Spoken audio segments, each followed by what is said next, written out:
Good morning प्यारे विद्यार्थियों, स्वागत है सत्यकेतु डिफेंस एकेडमी के लाइव सेशन में। प्यारे विद्यार्थियों, हम आज फिर अपने कल की तरह जो है वो 15 क्वेश्चंस लेके आए हैं और उन क्वेश्चनों को जो है वो सॉल्व करेंगे। ओके, तो आ जाओ भाई, जल्दी से ऑनलाइन आ जाओ और अपनी क्लास जो है हम लोग स्टार्ट करते हैं।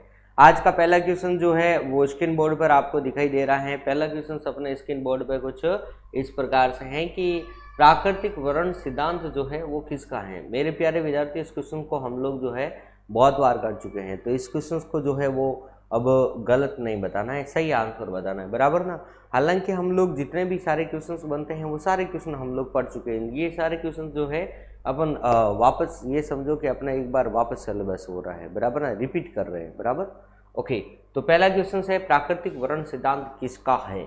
ऑप्शन है Lamarck, Mendel, valence and Darwin. तो प्यारे विद्यार्थियों जल्दी से आंसर दो, इसका क्या होगा भाई, जल्दी से जल्दी आंसर दो। हाँ, पहले तो आ जाओ भाई, सभी जितने भी है ना सब आ जाओ।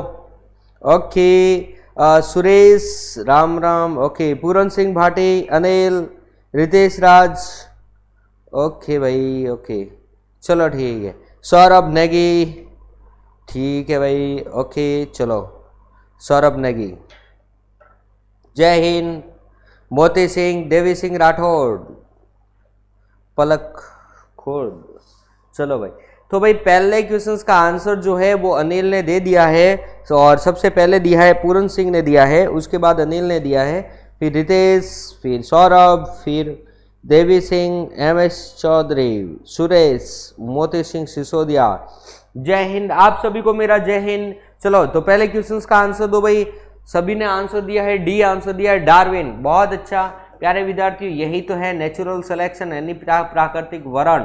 प्राकृतिक वर्ण जो बुक्स जो है या सिद्धांत जो है वो किसने दिया था, ये सामान्यतः डार्विन ने दिया था, नेचुरल सिलेक्शन। ओके, तो ये हमें ध्यान में रखना है, बराबर। तो पहले क्वेश्चन का आंसर जो है वो सभी ने जो है वो एकदम करेक्ट आंसर दिया है। चलो भाई आगे चले, यस, नेक्स्ट क्वेश्चन की तरफ चलते हैं। अगला question number second number question हमारा कुछ इस प्रकार से है, वो देखो। क्वेश्चन है जैविक विकास कितने वर्ष पहले हुआ था। बहुत अच्छा क्वेश्चन है, यानी कि जैविक विकास जो है एनसीईआरटी का क्वेश्चन है भाई, ध्यान में रखना। जैविक विकास जो है वो कितने वर्ष पहले हुआ था, तो जल्दी से आंसर दो। जैविक विकास कितने वर्ष पहले हुआ था, 5 अरब वर्ष पहले, 3 अरब वर्ष पहले, या 2 अरब वर्ष पहले। यहाँ पे 2 कर दो, बराबर, 2 अरब वर्ष पहले या 5 करोड़ वर्ष पहले। तो जल्दी से आंसर दो, क्या होगा।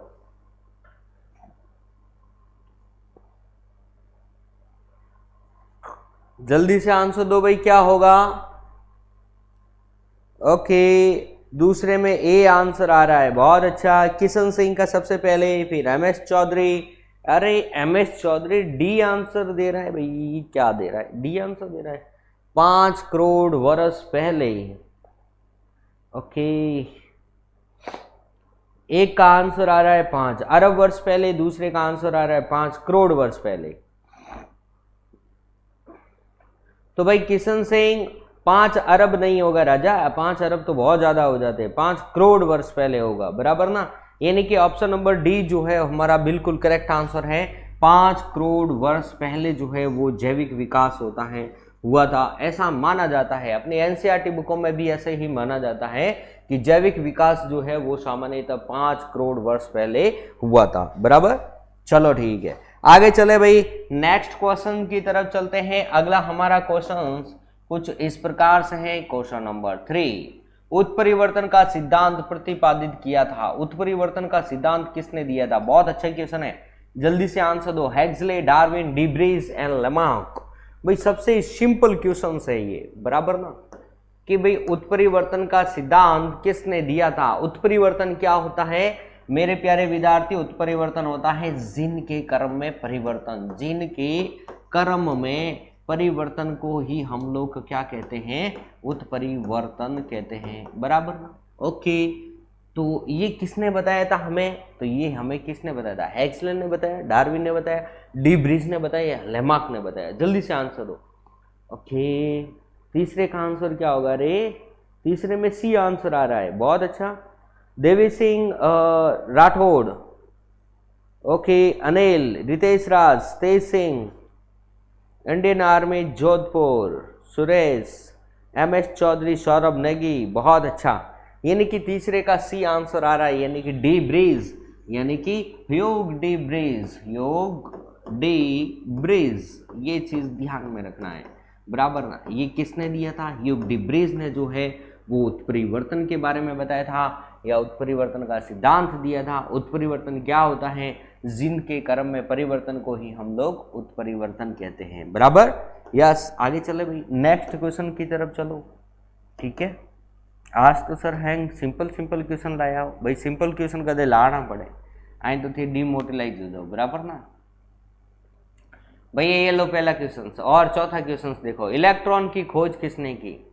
ओके, कल परसों बहुत टफ क्वेश्चंस थे, आपको पता ही, आप क्वेश्चन गलत कर रहे थे, बराबर ना। आज जो है क्वेश्चन कुछ अलग लेकर आया हूँ, ताकि आपको जो है मोटिवेशन मिलता रहे, बराबर ना। वरना कहोगे कि सर क्या क्वेश्चन लेके आते हो, कुछ आते ही नहीं। ओके, तेज सिंह राठौड़ का सबसे पहले आंसर आया है, चौथे में A Suresh, okay, MS Chaudhary, Ritesh Raj, Puran Singh, A answer आ रहा है, बहुत अच्छा। इलेक्ट्रॉन की खोज किसने की थी? तो भाई इलेक्ट्रॉन की खोज जो है ना वो अपने की थी जे थॉमसन ने की थी, यानी कि ऑप्शन नंबर ए जो है वो हमारा एकदम करेक्ट आंसर है, बराबर। इलेक्ट्रॉन पर जो आवेश होता है ना वो ऋणावेश होता है, बराबर। इलेक्ट्रॉन का द्रव्यमान जो होता है वो 9.1 × 10⁻31 kg होता है, और आवेश जो होता है वो -1.6 × 10⁻19 गुलाम होता है। ये चीज भी ध्यान में रखनी है, राइट। ओके, और इसकी खोज तो आपको पता ही है, आप तो बहुत होशियार हैं। ओके, कि इसकी खोज जो है वो जे थॉमसन ने की थी। तो ये भाई चौथे क्वेश्चन का आंसर भी जो है ना वो सभी ने एकदम सही आंसर दिया है। शिव बनिया, देवी सिंह राठौर, बहुत अच्छा भाई, मोती सिंह। चलो भाई आगे चलते हैं, नेक्स्ट क्वेश्चन की तरफ चलते हैं। अगला हमारा क्वेश्चन है कुछ इस प्रकार से, क्वेश्चन नंबर 5 नंबर है, प्रोटॉन की खोज की थी। प्रोटॉन की खोज जो है वो किसने की थी? भाई जल्दी से आंसर दो। प्रोटॉन, इलेक्ट्रॉन तो हमने बता दिया अभी, अब प्रोटॉन आ गया भाई, उसके बाद न्यूट्रॉन भी आ जाएगा। कोई बात नहीं सर, फटाफट हम लोग आंसर भी दे देंगे, तो जल्दी से आंसर भेजो भाई, क्या होगा। ओके, क्वेश्चन नंबर 5 का आंसर बहुत सिंपल क्वेश्चन है आज तो, ठीक है। प्रोटॉन की खोज जो है वो किसने की थी? तो जल्दी से आंसर दो। बहुत अच्छा, शाबाश।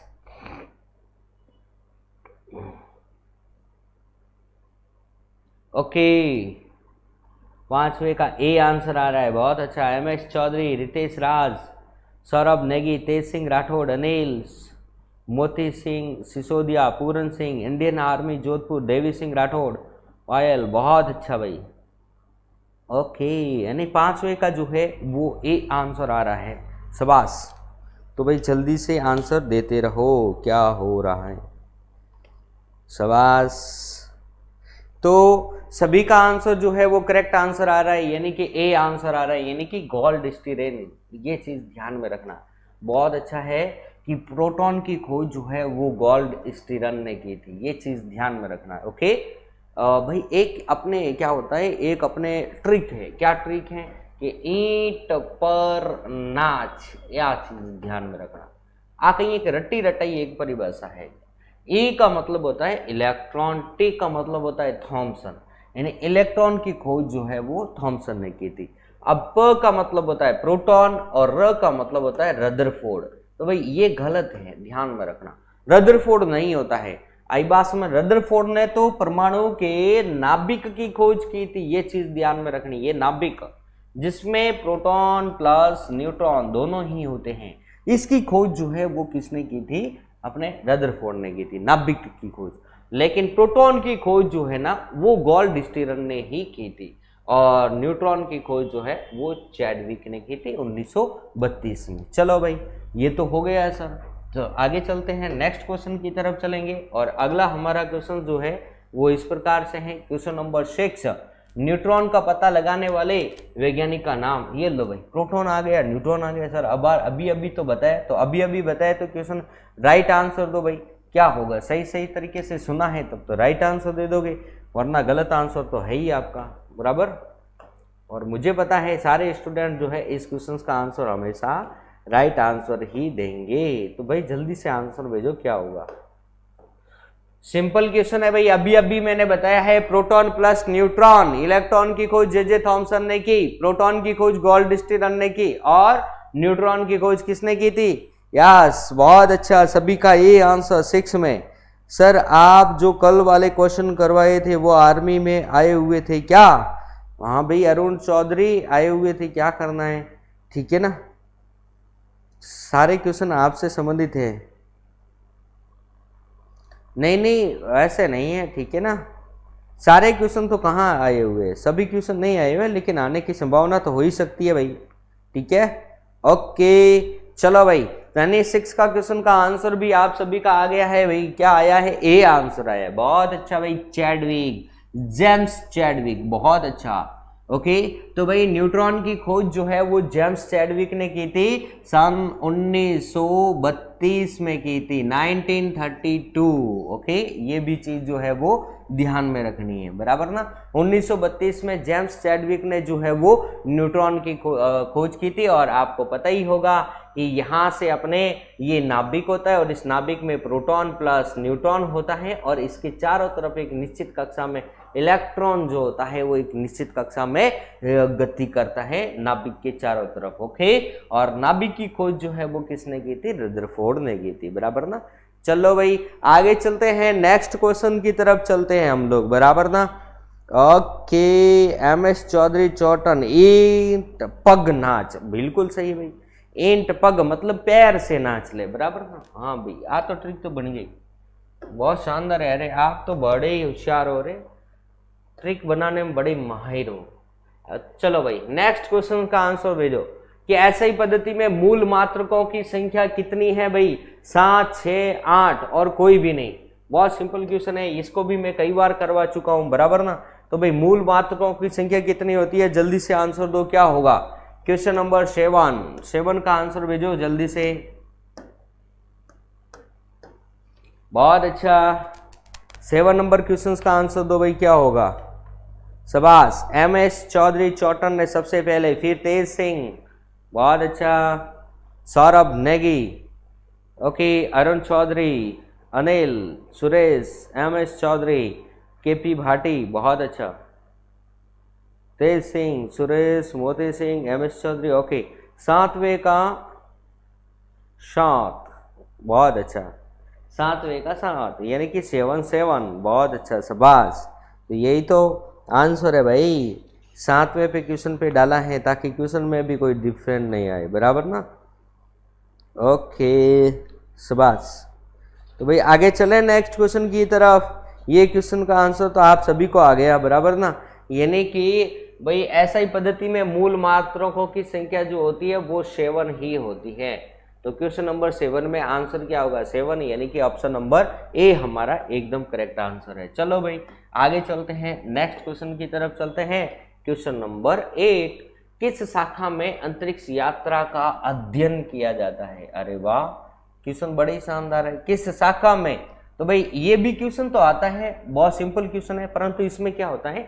एस्ट्रोनॉमी, एस्ट्रोलॉजी, एस्ट्रोफिजिक्स और एस्ट्रोनॉटिक्स। अब कंफ्यूजन है ऑप्शन में, तो भाई कंफ्यूजन वाले ऑप्शन में ध्यान रखने वाली बात है और सोच समझ के आंसर देना है, बराबर ना।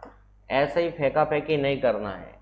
किस शाखा में अंतरिक्ष यात्रा का अध्ययन किया जाता है? तो भाई किस में किया जाता है? जल्दी से आंसर दो।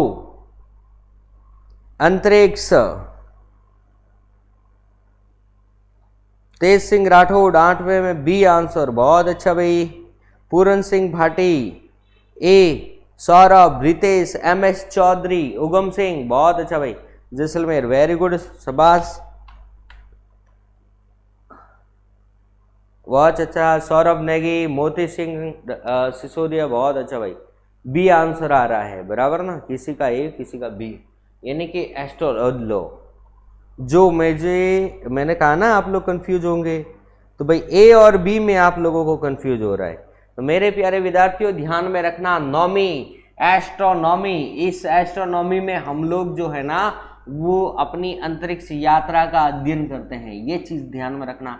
अरे भाई एस्ट्रोलॉजिस्ट हम लोग कहते हैं ना, एस्ट्रोलॉजी हस्त की रेखाएं देखने वाला, ज्योतिष शास्त्र का अध्ययन, ज्योतिष शास्त्र का अध्ययन हम लोग कहते हैं वो किसके अंतर्गत, ज्योतिष शास्त्र का अध्ययन, बराबर ना, तो वो किसके अंतर्गत किया गया जाता है, एस्ट्रोलॉजी के अंतर्गत किया जाता है, बराबर ना। ओके, तो कंफ्यूज नहीं होना है, ज्योतिष शास्त्र का अध्ययन हम लोग एस्ट्रोलॉजी के अंतर्गत करते हैं, जिसमें हस्तरेखाएं वगैरह देखते हैं, और एस्ट्रोनॉमी में हम लोग अंतरिक्ष यात्रा का अध्ययन करते हैं। चलो भाई आगे चलते हैं, नेक्स्ट क्वेश्चन की तरफ चलेंगे, और अगला हमारा क्वेश्चन है क्वेश्चन नंबर 9 है, एक आदर्श वोल्ट मीटर का प्रतिरोध होता है। बहुत अच्छा क्वेश्चन है, और कई बार इस क्वेश्चन को हमने किया है। एक आदर्श वोल्ट मीटर का प्रतिरोध जो होता है वो कितना होता है, तो भाई जल्दी से आंसर दो, क्वेश्चन का क्या होगा, 0, 1, 1 से कम और अनंत। क्वेश्चन नंबर 9 का आंसर भेजो, क्या होगा, एक आदर्श वोल्ट मीटर का प्रतिरोध कितना होगा, क्वेश्चन नंबर 9 का आंसर दो। ओके, जल्दी से आंसर भेजो भाई, क्वेश्चन नंबर 9, तेज सिंह राठौड़ जिसने सबसे पहले आंसर दिया है 9 में D, Puran Singh, Saurabh Negi, MS Chaudhary, okay, Suresh शबाश, Ritesh राज आर्मी, बहुत अच्छा शबाश, यानी कि ओके, देवी सिंह राठौड़ वेरी गुड, उगम सिंह बहुत अच्छा, मोती सिंह सिसोदिया वेरी गुड, शबाश, यानी कि डी आंसर आ रहा है अनंत। जिस स्टूडेंट ने जो है वो डी आंसर दिया है बिल्कुल करेक्ट है। एक आदर्श वोल्ट मीटर का जो प्रतिरोध जो होता है ना वो इन्फिनिटिव होता है, अनंत होता है, और एक आदर्श अमीटर का जो प्रतिरोध होता है, अमीटर का जो प्रतिरोध होता है वो कितना होता है, वो 0 होता है। ये चीज ध्यान में रखनी है। ओके, तो एक आदर्श वोल्ट मीटर का प्रतिरोध जो है वो इन्फिनिटिव होता है, यानी कि ऑप्शन नंबर ए जो है वो हमारा करेक्ट आंसर है। बहुत अच्छा। आज भाई जो मैं वही क्वेश्चन लेकर आया हूं जो जिनमें हमें क्या होता है, ऑप्शन में कंफ्यूज होता है। अधिकांश क्वेश्चन वही है जिनको आपको ऑप्शन देख करके जो है कंफ्यूज होता है हमेशा, बराबर ना। चलो भाई कोई बात नहीं कि सर आज तो क्वेश्चन बड़ी सिंपल है, भाई सिंपल तो है लेकिन कंफ्यूज भी होता है। अब इसमें अनंत देना है या शून्य देना है, ये कंफ्यूज था। एस्ट्रोनॉमी एस्ट्रोलॉजी में कंफ्यूज था। आई बात समझ में। चलो भाई आगे 10 नंबर में भी देख लो। अब देखो, जल के निर्जलीकरण के लिए निम्नलिखित में से किसका व्यापक प्रयोग किया जाता है, देख लो। ये भी जो है ऑप्शन भी इसमें कंफ्यूज लायक है।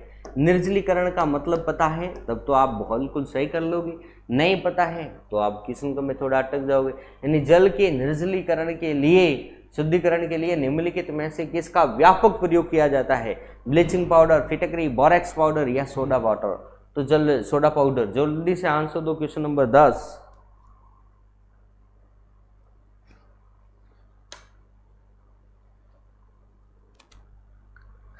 निर्जलीकरण के लिए हम लोग किसका आंसर देंगे, ओके 10वें का आंसर जो है ए बी आंसर आ रहा है, बराबर ना। ओके, तो प्यारे विद्यार्थियों ध्यान में रखना है हमें कि इसमें कंफ्यूज नहीं होना है, ए बी में कंफ्यूज नहीं होना है, बराबर ना।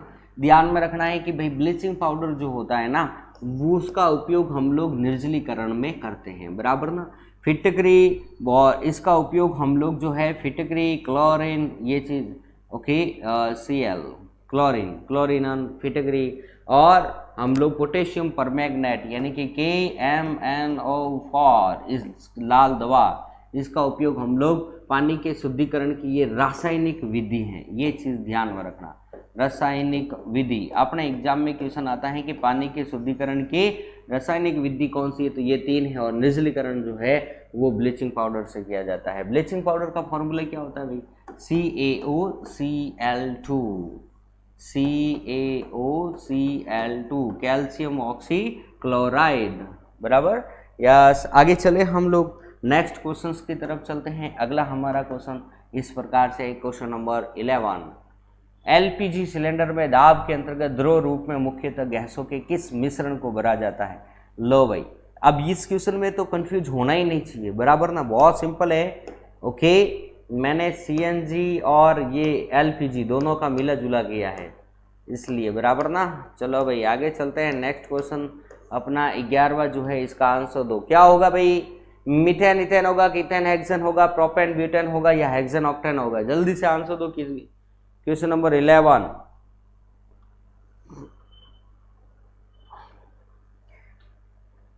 किशन कहाँ रहते हो भाई, ओके 11वें में जो है वो C आंसर दिया। भाई ये तो क्वेश्चन बड़ा ही सिंपल है, इस क्वेश्चन का आंसर कोई नहीं। ओके सर, बहुत अच्छा।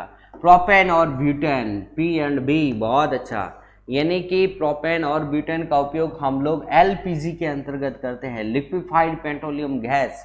इसकी परिभाषा, इसकी जो फुल फॉर्म है ये भी ध्यान में रखना है, लिक्विफाइड पेट्रोलियम गैस, जिसके अंतर्गत द्रव के रूप में प्रोपेन और ब्यूटेन है। यह क्या होता है, द्रव अवस्था में होती है, ये चीज ध्यान में रखना। लिक्विफाइड होता है, बराबर, लिक्विफाइड पेट्रोलियम गैस होती है। चलो भाई, क्वेश्चन नंबर आगे चलते हैं 12 की तरफ। 12 नंबर क्वेश्चन हमारे पास में यह है, टेट्रा एथिलेट TEL निम्नलिखित में से क्या है? तो जल्दी से आंसर दो। बहुत अच्छा क्वेश्चन है। TEL भाई क्या होता है भाई? कई बार मैंने क्लास में भी इसको कई बार करवाया है और इसमें यहाँ पर भी मैं कई बार करवा रहा हूँ। तो जल्दी से आंसर दो भाई। TEL टेट्रा एथिलेट क्या होता है भाई? क्वेश्चन नंबर 12 का आंसर दो, क्या होगा?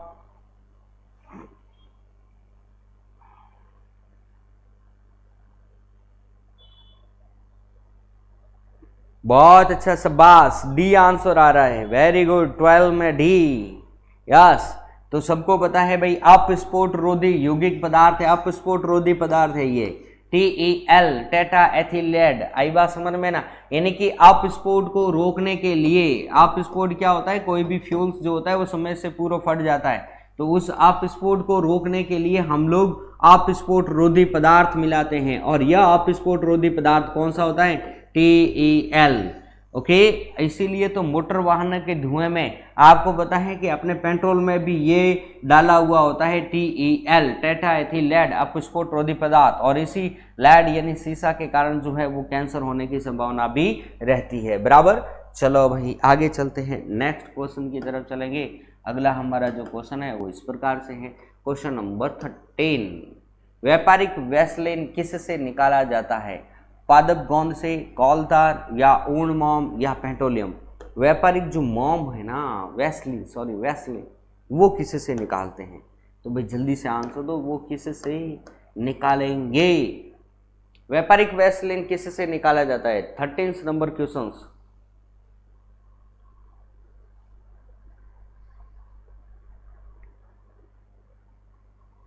जल्दी से आंसर दो भाई।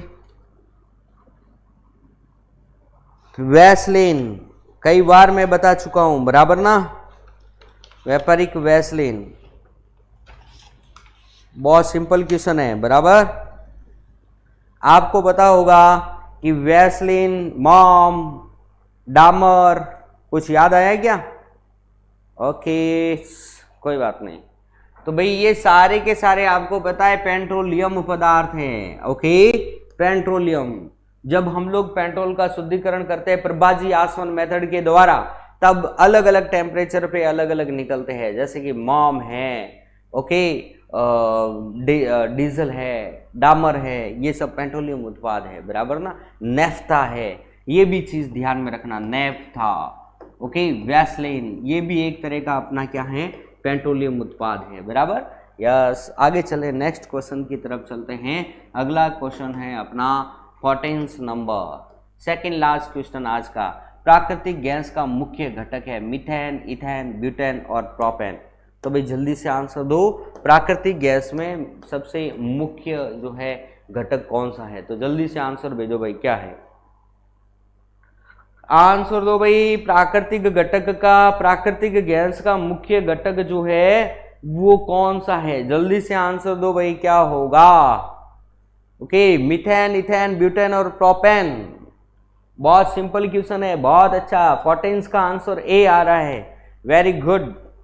क्या? उगम सिंह, अनिल, पूरन सिंह, विष्णु, सौरभ, तेज पंवार, देवी सिंह, मोती सिंह, MS चौधरी, चौटन, बहुत अच्छा। यानी कि 14 का जो है वो आंसर मीथेन ही होगा। प्राकृतिक गैसें कौन सी होती है? कि वे गैसें जो पृथ्वी की निचली भूपटपट्टी से निकलने वाली गैसें, यानी नीचे पृथ्वी की निचली परतों से निकलने वाली गैसों को प्राकृतिक गैस कहते हैं। इस गैस में सबसे अधिक मात्रा मीथेन की होती है, हाइड्रोकार्बन की मात्रा भी 95% होती है। चलो भाई आगे चलते हैं, और आज की क्लास का लास्ट एंड फाइनल क्वेश्चन जो है वो इस प्रकार से है, यानी बायोडीजल के उत्पादन में निम्नलिखित में से कौन सी प्रक्रिया अपनाई जाती है? ट्रांस एनिमेशन, अनुलेखन, ट्रांस एस्ट्रिफिकेशन या अनुवादन। लो भाई मेरे प्यारे विद्यार्थियों, इस क्वेश्चन का आंसर आपको जो है वो ढूंढ के जो है अपने लास्ट में जब ये वीडियो खत्म हो जाए ना, उसके बाद में मुझे कमेंट बॉक्स में इस क्वेश्चन नंबर 15 का आंसर देना है। बराबर, सही आंसर देना है, ध्यान में रखना। वहां पर मैं आपको बताऊंगा कि कौन सा सही है और कौन सा गलत है। बराबर, चलो भाई, तो प्यारे विद्यार्थियों, आज के तो अपने इस सेशन के 15 क्वेश्चन कंप्लीट हुए। 15 नंबर मैंने 14 कंप्लीट करवाए हैं। 15 क्वेश्चन को मैं होमवर्क में देता हूं। ये क्वेश्चन आपको जो है मुझे कमेंट बॉक्स में इसका आंसर जो है वो लिख करके देना है जब वीडियो खत्म हो जाए तब। ओके, चलो, तो कल फिर हम लोग जो है ऐसे ही कुछ इंपॉर्टेंट क्वेश्चंस लाएंगे जिनको आप लोग जो है बार बार जो है वो सॉल्व करने की कोशिश करना। बराबर, ओके, तो चलते हैं, कल फिर मिलेंगे। तब तक के लिए आप सभी को मेरा जय हिंद, जय भारत।